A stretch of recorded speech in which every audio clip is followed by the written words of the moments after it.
Hi, everyone. Welcome to our webinar for the California Child and Adolescent Mental Health Access Portal, CalMAP. We have a new name, CalMAP, but we're still the same group and same service. Dr. Mccracken, if you can start the slide, I'm going to just share some information with the group. For CalMAP, please either call us or request the consult online at calmap.org. Our phone number is 800-253-2103. We also provide real-time consultation that includes clinical and personalized guidance on how to apply what's taught in our webinars to your own patient's care. So give us a call if you have time. And we also have a new webinar program this year that offer more educational content than before, including a core curriculum, live webinars, but also on-demand webinars, and also various type of project echoes. Dr. Mccracken, if you can start display the slides and then also move to the third slide of the slide deck. And, there's some information about our new program. And then one highlight of the content is that we offer the on-demand webinar series. You can view them on your own time and answer questions afterwards. If you get a passing score above 66%, then you will be eligible for 1 hour CME and 1 hour American Board of Pediatric MLC Part 2 credit for each webinar you completed. At the end of today's webinar, also please make sure that you either click the link, Rita will provide the link in the chat and also QR code at the end of today's talk so that you can claim the CME credit, because now this is the only way for you to get the credits. Okay, for our session today, our topic is disruptive behaviors disorder, diagnosis and management. I'm Hope Eileen Wayne. I'm one of the child and adolescent psychiatrists at CalMAP. Besides staffing the line, I also help organize CME and educational activities along with our wonderful CME committee members, Dr. John and also Rita. Before the session, I have a few other housekeeping items. Today's session will be recorded and it's going to be posted on our CalMAP website for your viewing in the future. If you have any questions for our presenter during or after the talk, please remember and make sure to use the Q&A feature in the webinar, and we will try to save a few minutes to answer your questions live. All right, we're gonna welcome our speaker today, Dr. James Mccracken. He is a professor in residence in UCSF Department of Psychiatry and Behavioral Sciences, and also a consulting psychiatrist for CalMAP. Dr. Mccracken specializes in the safe and effective use of medications for the treatment of a variety of child psychiatric and neurodevelopmental disorders, including ADHD, autism spectrum disorder, OCD, and tic disorders. He received his medical degree from Baylor College of Medicine and completed general psychiatry residency training at Duke Medical Center, followed by a combined child and adolescent psychiatry clinical and research fellowship at UCLA. Dr. Mccracken previously served as Child Psychiatry Division Director for 30 years at UCLA before joining UCSF. For the interest of time, I'm going to go ahead and turn the virtual mic over to Dr. Mccracken.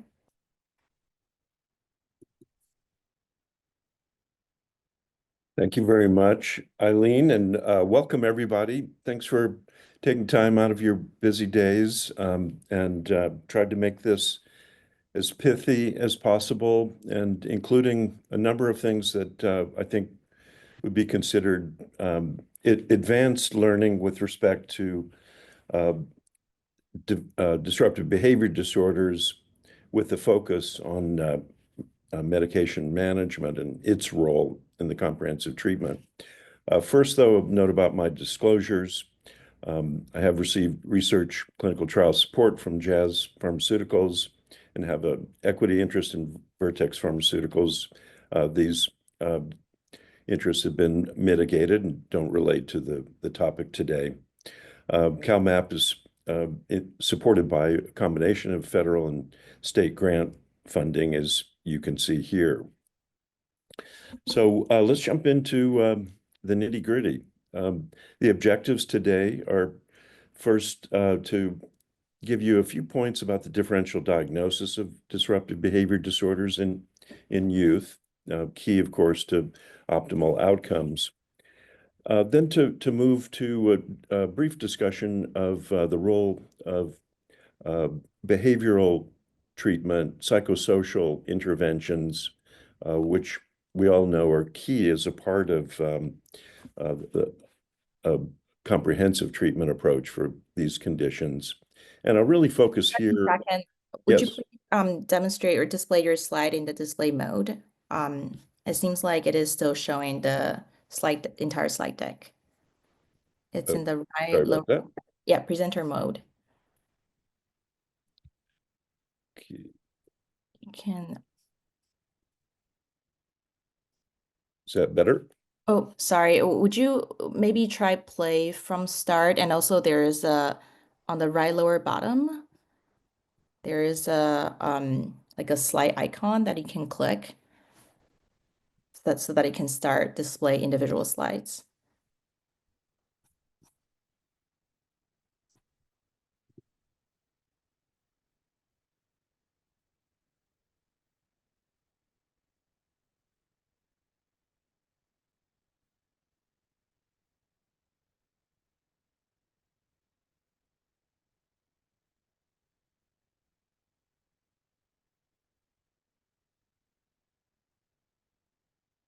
And I How's can that?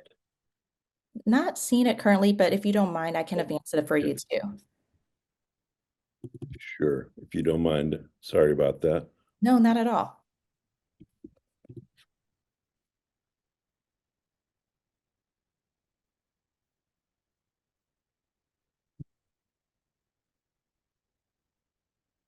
Okay, next slide.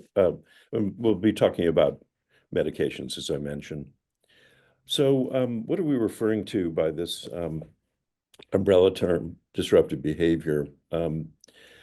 As developmental oriented physicians, we know that a variety of disruptive behavior includes normal behaviors in terms of what we expect to see with younger children, behaviors that relate to different developmental stages.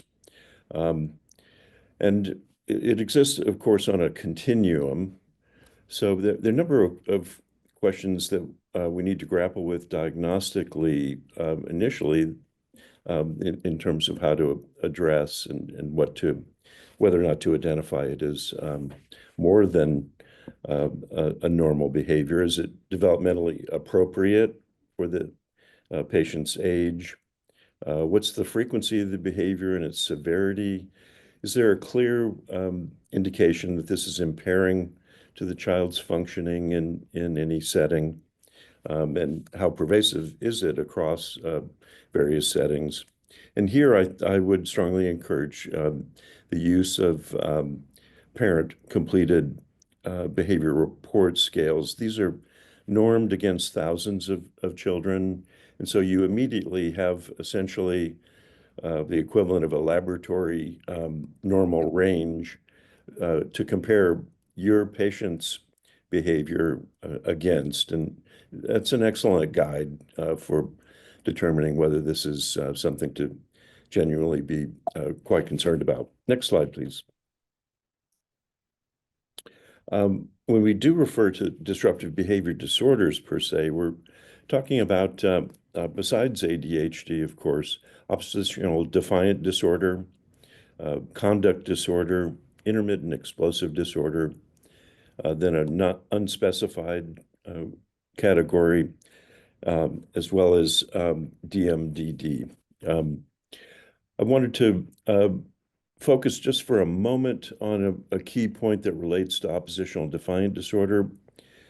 Of course, this is perhaps just as prevalent in the community as is ADHD, probably anywhere from 8 to 10% of children would meet criteria for ODD.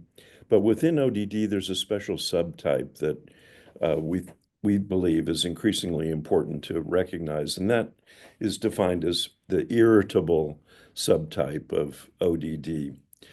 What I've highlighted here are the 8 cardinal symptoms in DSM-5 for ODD. And you see the first 3 relate to this angry, irritable mood subtype, often loses temper, often touchy and easily annoyed, often angry and resentful. Next slide. The significance of this irritable subtype is that it may represent for many children kind of a prodromal state, if you will, or an early manifestation of what's essentially a risk for later depressive disorders. That's been shown in a number of studies, but this was from a study from the UK Avon longitudinal follow-up study of several thousand children in a birth cohort. And basically what's depicted in the graph on the right there is that irritability at age 8 predicted depressive symptom ratings uh, at age 16. And others have documented that the irritable subtype subdiagnosis it represents about a or fourfold increased risk for adolescent depression and later depression. So it may represent an opportunity uh, for you to help track a child, a particular child who may have a special vulnerability for depression down the road, and obviously to start to consider interventions that may address depressive symptoms as they may arise. Next slide, please. So when encountering a child in which disruptive behavior, broadly speaking, is raised as a concern, or you have reason to believe needs to be evaluated, there are a couple of steps recommended that you should pursue. One, of course, is to think about the environment that the child is in. Is this child potentially victim of neglect or abuse, or is for an adolescent perhaps is this a reflection of substance experimentation, alcohol use? Is there any indication that your individual patient might represent a danger to others, which would be extreme, of course? But you want to understand as much as you can with the time available about the environment, parenting style, etc. Screening tools, again, as I mentioned before, are quite useful and allow you to determine whether or not this may meet threshold for an actual diagnosis based on your evaluation. For younger children, that is to say, preschoolers or younger, obviously, we're talking about a number of developmental challenges that these kids face, and that may include transition from home to daycare, preschool, transition to formal schooling, things of that nature, or response to stressors. Certainly, disruptive behavior disorders can be a manifestation of a child's reaction to acute stress as well. And parenting, of course, becomes a consideration to understand better. Other aspects include querying possible trauma history or other features that might challenge the child's ability to adapt to new situations that could lead to disruptive behavior, such as developmental delays, either more focal or broad, such as autism spectrum disorder. A lot of things to consider, of course, with regards to diagnosis. Next slide, please. So from there, let's move on to how to think more analytically, if you will, about the nature of the behavior, what may be driving it, what may be reinforcing it or maintaining it. And here we apply kind of the classical ABC model, if you will. This is considered a reflection of a functional behavioral analysis. Basically, what that looks at are what are the antecedents that can be identified for the behavior? In other words, what happens prior to may serve as a trigger. Uh, the behavior itself, what does it consist of? And Lastly, the consequence, the C. What's the reaction of the environment, the parent, the classroom, the teacher, et cetera? And these disruptive behaviors can represent a variety of different functions. They can be a way in which a child may communicate distress of many kinds.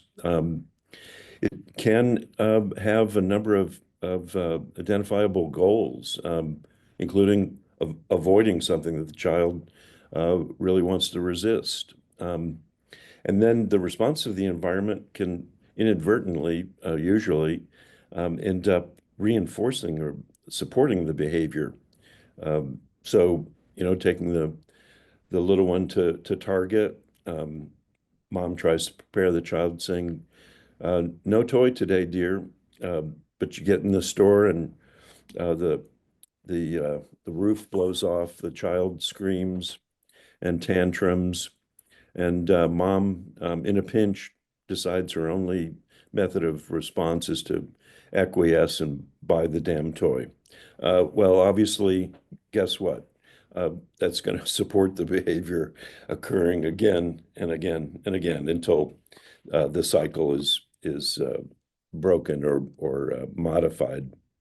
Next slide, please. Um, Understanding then the uh, source of the behavior, antecedents, behaviors, and the consequences then opens up ways in which um, you and parents can intervene and make a difference. And um, listed some of the factors that may be a focus in terms of ways in which to reduce the likelihood of the behavior and to block the reinforcement of it. But before, helping the parent helping the child communicate their feelings and thoughts or expectations, really setting up clearly but concretely uh, what a child can expect, say, going to the store again. We're going to go in. This is what we're going to be looking for. We'll be there about 10 minutes, and then we're going to have to leave after that. Important, hugely important with respect to this and other behaviors with kids, parent emotional state, regulating that, and uh, trying one's best to stay calm in the face of child protest. Um, Next slide, please. Um, so um, as far as thinking about consequences and ways in which to, again, break that cycle, obviously you want to praise behaviors that you want to increase, pro-social behaviors or desired behaviors. And that should be done as promptly and as adjacent to the desired behavior occurring as possible. Delaying that until you get home from the store, et cetera, is going to be a weak reinforcer. Including incentives or tokens may be relevant, may be recommended. And then other other mechanisms to try to decrease the behaviors, ignoring more minor episodes of disruptive behavior, so-called active ignoring, basically disengaging, not displaying emotion, disappointment, frustration with the child. Timeout can be incorporated, and there are ways in which to think about timeout, in which it becomes less of a struggle, less of a perceived punishment, and more of a clear disengagement of parent attention. And then losing privileges sometimes can be incorporated too. But next slide, please. If we look across the wide range of parent management behavior training or other psychosocial treatments for childhood disruptive behavior disorders, for the most part, they all share a number of key ingredients, as you see listed here. They include psychoeducation, of course, about just what some of the things we discussed about the antecedents, the behaviors, and the consequences, and how they function with respect to the child and their reactions. But very importantly, they aim to just flip the interaction style of the parent and child, which tends to usually incorporate more negative parental interactions with their child and into a much more positive approach that incorporates things like reinforcing desired behaviors. Also, working with parents to improve their own communication style, and with that, providing for the child very consistent expectations and consequences, including things like developing simple schedules or expectations for morning or evening routines, things of that nature. And then communication between parents and kids is a big focus as well. Helping parents kind of uh, distill down the essence of what they want to communicate into language that's developmentally appropriate for their little one. Next slide, please. And this in the box there on the left are a number of the most well-studied, biggest evidence-based treatments. But as I mentioned, they share these key ingredients and are have a solid efficacy for ADHD and accompanying disruptive behaviors. I'll highlight that our CalMap website has some resources that provide further information about these types of treatments and how one can identify them. Next slide, please. So let's move on and really drill down into looking at the role of medications. And here I'm talking about medications in relation to a comprehensive treatment program that includes psychosocial intervention.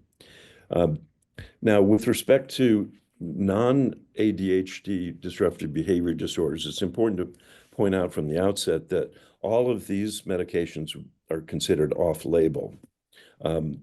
That said, the overlap of ADHD with the disruptive behavior disorders is quite significant. ODD, for example, in populations of kids with ADHD, 50% or so in clinic samples is the expectation and what's found in surveys. As an aside, previously I was involved with an attempt to do a study at UCLA and UC Irvine comparing kids with conduct disorder only versus kids with conduct disorder plus ADHD. We were very excited to try to do the study and look at the differences in things like stimulant response. Hey, guess what? Across Irvine and Los Angeles, we couldn't find a single child who had conduct disorder absent ADHD. So these overlaps are very significant. And you'll see on the list here where we consider starting in terms of medication treatment is with our familiar ADHD treatments, stimulants, alpha agonists, atomoxetine. And then we'll talk about the literature on these non-ADHD medication alternatives as well. Next slide, please.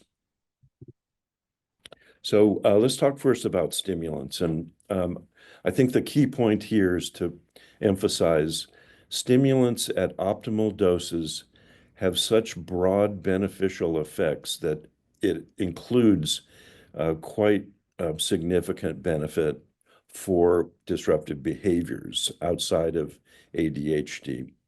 And so building off of that, then, if you're working with a patient who is likely to be comorbid with ADHD. And your initial attempt with a ADHD medication has led you to a so-so or maybe a medium level benefit, but disruptive behaviors continue to be a problem. The first step is really optimizing that existing medication, whatever it might be, a stimulant, alpha agonist, et cetera. But let's look at some of the literature that we have. Next slide, please. So here's an example of the impact of stimulants on, in this case, oppositional classroom behavior is rated in an analog classroom setting. And briefly, what you see is both forms of methylphenidate, Concerta and then methylphenidate given TID, markedly reduce these so-called rule violations in the classroom setting. Things like talking out in class, disturbing your peer, getting up out of your seat, things of that nature. So already we're getting into areas in which the ADHD medications reduce behaviors outside of ADHD per se. Next slide, please. And here's an example of, next slide, please.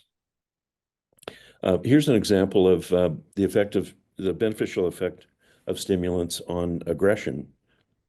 Next slide, please. One more, please. So this is a small study, but very instructive. I think this is, again, a naturalistic study of stimulants versus placebo at 2 different doses. And what you see here is first, physical aggression on the playground drops pretty markedly. But that said, large individual differences in the dose required. And if this is using methylphenidate immediate release, and if you think about what the dose of a 0.6 milligrams per kilogram given 3 times a day would represent, we're talking about relatively high dose stimulant treatment necessary for some of the kids. You see at half that dose, the 0.3 milligram per kilogram dose, you see almost like a 50% decrease that then at the higher dose drops even more dramatically. So dose matters with stimulants for sure. Next slide, please. Here's another older study by a renowned researcher, Rochelle Klein. And what she showed here in a sample of kids with primarily conduct disorder, and 70% of which also had co-occurring ADHD. Teachers see the benefit of stimulants on disruptive behavior disorders. On the far left side of the graph, we're looking at another rating scale, the Iowa rating scale that has an aggression subscale. This is essentially capturing oppositional defiant symptoms. And you see with the Carolina blue bar dropping more than 50% from the baseline and placebo group for the ODD. Conduct problems themselves, a little lower frequency. This would include things like stealing and aggression towards peers, things of that nature. Significant decrease as well, but not so much for other ratings of aggression. Overall, though, again, we're seeing broad beneficial effects of ADHD medications when they're applied robustly. Next slide, please. Here's another example of a stimulant and its effects on ODD. Again, sample 80% ODD plus ADHD. And what we see here plotted is placebo and then four different dose levels of, in this case, mixed amphetamine salts or Adderall XR. Uh, and again, dose seems to play a significant role in the effect on ODD, wherein 30 and 40% milligram per day assigned groups were the only two groups that showed a significant drop in improvement in ODD symptoms. Next slide, please. And if we think about it for a minute, that what are we talking about in as far as these kids? The average age, 9, 10 in most of these studies, and we're talking about a dose of 30 or 40 milligrams per day of Adderall XR. So this is, I think, instructive for us to be thinking about, where we might need to titrate these medications cautiously, of course, but over time to get to the optimum level of response from the medication. Let's move on and talk about another class of medication, in this case, the alpha agonist. And they're frequently considered for the benefits on ODD symptoms, as well as, of course, fully approved as a treatment for ADHD. And in this study by Dan Connor, again, we see pretty significant drop, over 50% drop in ODD symptoms from baseline, with average daily doses of guanfacine about 2.5 milligrams per day. Next slide, please. Atomoxetine, perhaps one of the least appreciated medications for those kids who just can't tolerate a stimulant for whatever reason, non-response or perhaps a related comorbidity. Atomoxetine effects on ODD also indicated here in this one study, average daily doses of 1.0 to 1.4 milligrams per kilogram per day. Now, you see the ODD response in the lower right-hand corner here, and you may say, Dr. Mccracken, I'm just not that impressed by a difference of, maybe 3 points on the scale. And I would agree with you, even though it's a significant change. Let's move on to the next slide. And here we find one possible explanation for some differences in study outcomes in this area. This is a large study, nearly 300 kids. And here they assigned these kids to fixed doses of atomoxetine. And hold on to your hats. The dose range went all the way up to 1.8 milligrams per kilogram per day for these kids, comorbid ADHD and ODD. As we look at the outcomes here, we have both the oppositional subscale of the Connors parent rating scale, and then a psychosocial summary subscale as well. We see the significant decreases on ODD were only seen in the 1.8 milligram per kilogram per day group. And likewise, the psychosocial improvement really didn't pop out until you got to the high dose. So dose matters again. I'm hammering this point home, I know, but I think it's really important for all of us to squeeze the maximum benefit out of these medicines that we're pretty familiar with and are very safe, even at these higher dose ranges, but not without complexity. Next slide, please. Now, so we've talked about these three different classes of ADHD medications and their benefits in this area. And I want to not so much to promote the use in primary care of these other approaches, but at least to familiarize you of what you may be encountering in some kids who you're seeing in your practice who perhaps are prescribed additional medications by child psychiatrists or developmental behavioral pediatricians. And that would include mood stabilizers such as valproic acid or Depakote. And you see here in this group, if we could go back to that slide for a moment, please. There we go. So this is a study of a population of kids, 6 to 13, with ADHD and ODD and or conduct disorder who were not responsive to stimulants, and valproic acid at anticonvulsant level dosing, 80 to 110 micrograms per liter plasma levels, showed significant separation, improvement from placebo, basically a threefold increase in response rates for ODD behaviors and aggression over the course of this 8-week combination trial.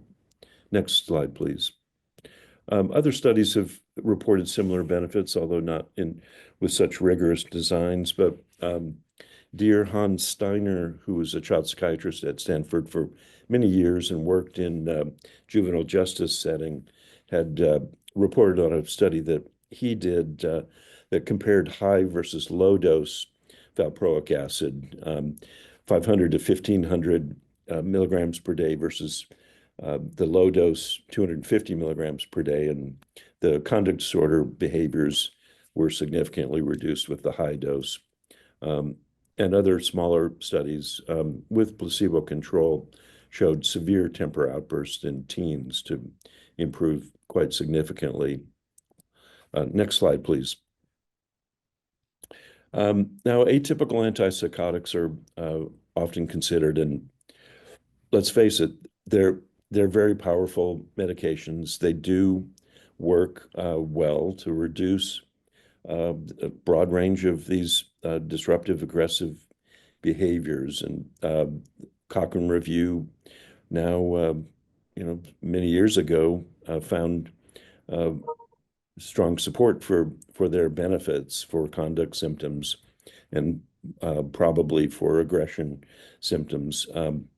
But we all know the concern about the long-term metabolic and neurologic side effects of these medications, and we really want to keep these in our back pocket and utilize them more in desperate situations after exhausting other medications that we know are safer over the long haul. Next slide, please. Here's an example of a rigorous study of quetiapine in teenagers with conduct disorder, and it does show substantial decreases in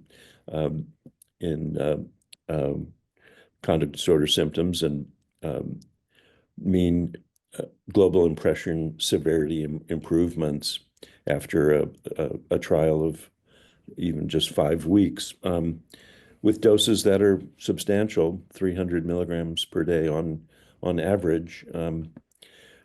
So there are these other options available and could be considered depending on the severity of the behaviors that are attempted to be addressed and the failure of other approaches to achieve better response. Next slide, please. And I think this is one of the last slides. Really interesting study, rigorous study out of San Antonio. And there are a couple of points I think that just scream at us with respect to their results. They took in about 175 kids, 6 to 14, with reportedly poor response to stimulant treatment for their ADHD and aggression ODD or conduct disorder. And then the first phase was an open label treatment with stimulant only, Concerta. Um, and they allowed themselves to go up to as high as 90 milligrams for this sample that haven't had an average age of 10 years old. And lo and behold, 63% of their subjects improved just with with the high dose stimulant. So we again the dose matters point rings true. And then they did randomize to three groups at that point for those that did not enjoy substantial improvement: placebo plus stimulant, risperidone plus stimulant, or valproate plus stimulant. And you see the two active groups here, valproic acid and risperidone, improved. Valproic acid actually, in this case, at least matched the benefit of risperidone, average daily dose of 2.5 milligrams per day of risperidone, and the valproic acid, again, pretty significant anticonvulsant level doses. So there are other options, but the point is that uh, again, we want to squeeze the maximum benefit out of the treatments that we have that are safe for long-term use before reaching for these more complex and potentially higher side effect risk associated medications. Next slide, please. Lastly, a word about lithium. The number of placebo-controlled studies showing lithium's benefit, including in institutionalized and hospitalized kids. But the magnitude of the benefit for lithium falls a little short of some of these other examples we've seen. And both the burden of monitoring blood levels and some concern about longer-term side effects as well with lithium limits its use. But there may be some more unique or uncommon situations, such as a child with a prominent family history of mood disorders or even bipolar disorders, in which this may emerge as a possible consideration for treatment of aggression, explosive outbursts, et cetera, that are quite severe. Next slide, please. And then regarding the depressive mood dysphoric disorder, the DMDD, this is an interesting study from NIMH in which children were initially hospitalized. All of them also met criteria for ADHD, which is typical for the DMDD group. They also underwent a stimulant optimization phase and then were randomized to either citalopram at an average dose of 30 milligrams per day or placebo.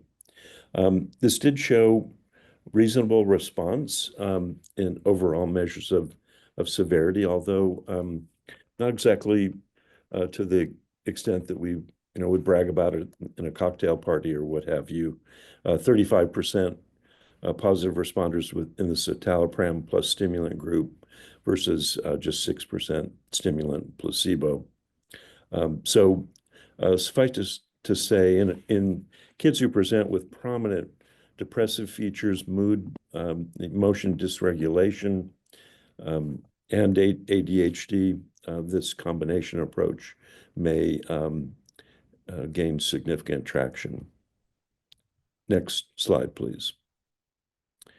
Here's some recommended ways in which to measure the impact of your treatment, and also all of them are helpful with regards to differential diagnosis and a baseline assessment.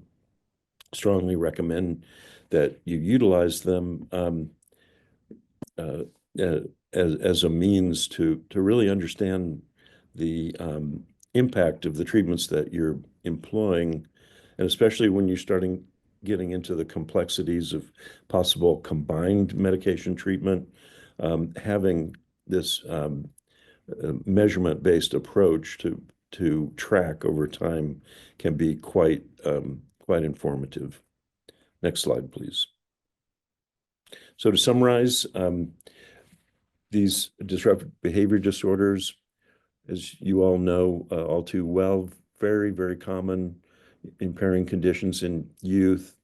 And even beyond that, they carry long-term risks, some indicative risk for depression, some indicative risk for other outcomes, including even conduct disorder and antisocial personality disorder.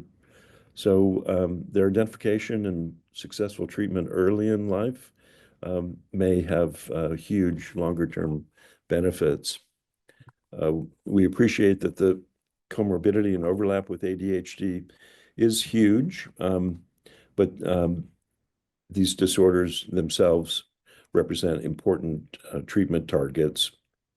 Behavioral management therapies, psychosocial treatments have solid efficacy behind them, and they're uniformly recommended by pediatrics and child psychiatry guidelines as to be among first-line interventions, possibly combined with medication, depending on the severity of the child's behavioral state.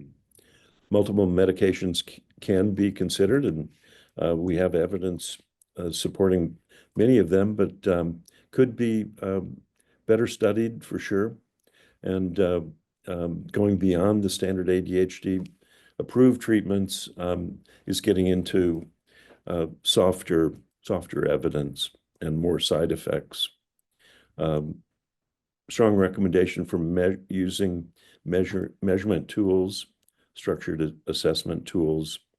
And with that, I will close and we can open it up for questions. Thank you. Thank you so much, Dr. Mccracken, for the great review of both therapeutic and medication treatment options for disruptive behaviors. This is so helpful for us to conceptualize irritability and the comorbid disorders and also understand better their regimen. I saw that there are two questions, and one come through chat earlier that Dr. Belmusto wondered, why would we use a regular formulary? I think this is referring to a stimulant rather than a long-acting preparation. Great question. Partly that reflects the early days of research in this area, and I think for the most part we know that treatment of ADHD and disruptive behavior disorders leans much more heavily towards extended release formulations, of which now we have more and more and more to use. So I think the argument for considering at least starting with an immediate release or a generic stimulant is to best understand the sensitivity of the child to the stimulant medication, the duration of action or change with a single dose of an immediate release preparation. And that can provide really helpful information for what you will likely need to switch to over time in the form of an extended release. So there's a lot of individual variability, as you all know, with respect to things like, how long does a single dose of Adderall immediate release last? And surprisingly, some kids can benefit as long as 7 or 8 hours after a single dose of Adderall immediate release, and may not need to go to an extended release form, at least not at an earlier age. Good point, though. Thanks. Thank you. There are another two questions from Sylv S5. Recently learned that liquid atomoxetine was discontinued. Wonder if there will be a liquid formulation for this medication again. Hmm. Um, I don't have any information about that, but I would presume that another manufacturer would likely pick it up in the future. But And yeah, that's unfortunate. yeah, and there's a follow-up question from the same participant. Can you weigh in on PDA, pathological demand avoidance, as a valid diagnosis for kiddos, especially for those kids who don't have autism? Seems like a really popular term and also has shown up in a lot of ADHD kiddos. Yeah.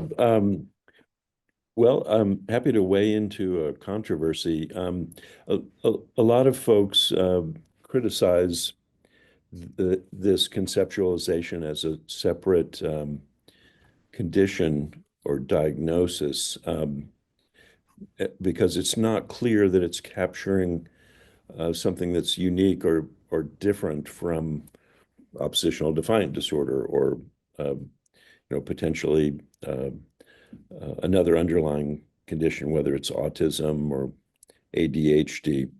And I'm not sure how PDA's conceptualization helps us with respect to thinking differently about other treatment approaches. I guess for me, that's my biggest criticism of this concept. Thank you. And then another question from Dr. Patricia Apollinario, how to manage weight loss on higher doses with stimulants? Yeah, well, uh, obviously, when you do push doses up to these higher levels, you certainly can expect to see a significant reduction in appetite and weight. Um, it, it it's challenging to be sure. Uh, I think first it's important to recognize while this may be something initially it generates a ton of concern from parents to see, for example, weight gain velocity go to zero. We'd appreciate that as far as weight goes, it's very, very plastic in development, and catch up or recovery is more than norm with respect to stimulant associated weight loss. Uh, Now we're more concerned and more attentive to track height velocity, and um, if you're seeing reductions in significant reductions in height velocity that seem to persist longer than 6 months or even a year, that represents a big concern. And so each individual child's solution may be quite different. One, um, may relate to other ways in which to promote appetite and, use of things like maybe cyproheptadine, very, very safe and uh, reasonably decent effectiveness for some. There may be opportunities for dose reduction during certain parts of the year. For example, you know, um, during summer, if maybe that high dose stimulant isn't quite as necessary, cautious down titration may give rise to improvement there. Um, there's also, I think, some reassurance found in longer term studies of growth. Growth can be impacted, as we know, by long term higher dose stimulant treatment. But we do see a lot of catch up growth, of course, during pubertal development and adolescence. Um, Yeah. so, yeah, Yeah. challenging to be sure. Yeah. And then it seems like we'll try to work with those challenges because these medications are so effective. There are a few more questions. Another one that is asking from Dr. March asking about, do you tend to see more problems with activation from Prozac with children with comorbid depression and ADHD? Hmm. Yeah, that's a great question. I can't say that there's controlled evidence that would support it, but in a way, we think of kids with ADHD as being weaker with respect to development of, self-regulation, the kind of self-control of emotions, of motor behavior, et cetera. And it stands to reason that they may be more liable or sensitive to activation with respect to SSRIs. Um, there, there may be some differences across the serotonin reuptake inhibitors as far as that kind of stimulatory effect. And I do think that escitalopram, fluvoxamine are probably a little less likely to trigger the same degree of activation as Prozac, for example, or sertraline. But the evidence to support that is pretty soft. I think dose matters there too, and uh, kind of cautiously titrating an SRI may help you figure out if there's a threshold above which you see a lot more of this activation being released. Mhm. Thank you. And another interesting question, focusing back on the therapeutic approaches, are there behavioral interventions or any source of training for PCP to incorporate in their clinical practice when therapy is not accessible? Yeah, great question. And I certainly think that this is an important skill in the toolbox of anyone working with kids. And certainly we try to hammer this home for the child psychiatrist in training, how to develop a reasonable behavior management plan.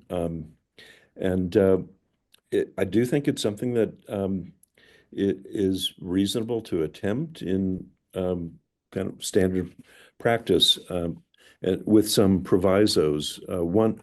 One common pitfall that I find both for uh, psychological, psychiatric practitioners, but also others, is trying to coming up with a behavior management plan that's way too complicated. I think one wants to choose three or no more than four um, highest priority problem behaviors to target, and then with parent working on what are the incentives that can be identified that can really motivate the child to work towards the the goal of increasing the desired behaviors. That's another pitfall as well. A lot of times, especially more uh, um, inexperienced practitioners will set up a behavior management plan that's all about the negative behaviors, but you want to flip that and find, say, three or four positive behaviors that you want to incentivize and reinforce. And then work with the parent to really teach them how to provide that both immediate praise as well as reasonable likelihood of success of obtaining whatever the reinforcer incentive might be. Um, as far as resources, I think there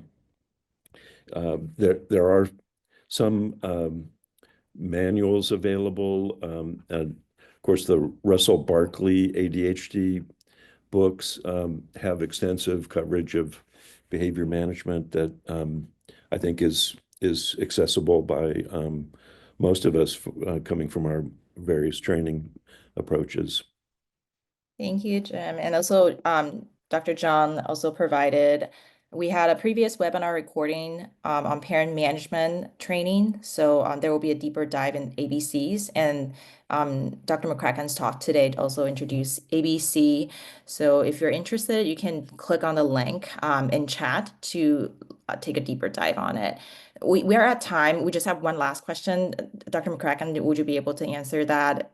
question Sure. about sleep.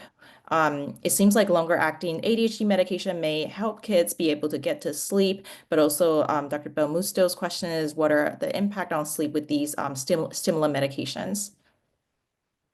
Sure. Well, that's the risk with the increasing availability of these very long extended release formulations that they can really tip the balance towards uh, difficulty in initiating sleep. And so that brings up questions like could the dose be reduced a little bit if that seems to be a source of the sleep initiation problem?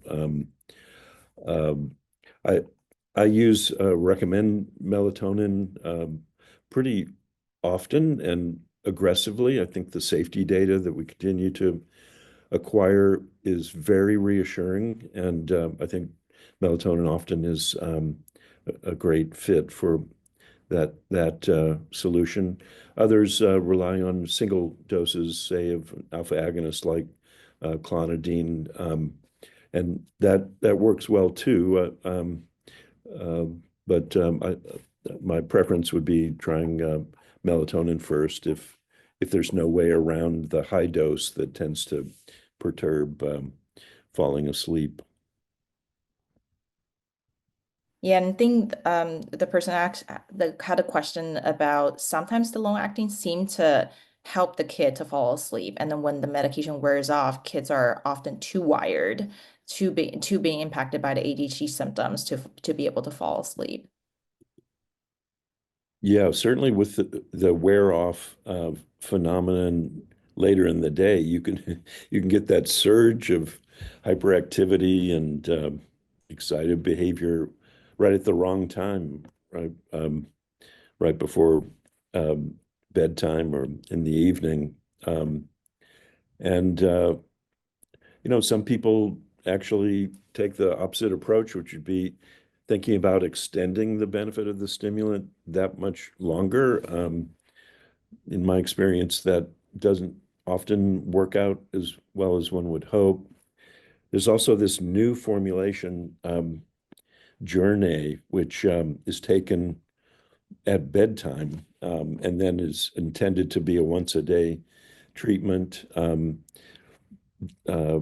it remains to be seen whether that might be more effective in preventing that kind of stimulant associated sleep disruption. Their papers suggest that it certainly doesn't cause more problems than not. And um, anyway, they're again, the solutions are often highly individual to the unique patient. Thank you, Dr. McCracken. Thank you, everyone, for attending today's webinar. As we mentioned in the beginning today, we now have webinars on the first, third, and fifth Thursday. Our next webinar will be on March 20th on the topic of promoting relational health in primary care. Please spread the words to your friends and colleagues and call us if you have any questions related to specific patients after the webinars. Hope you have a good one. Bye-bye.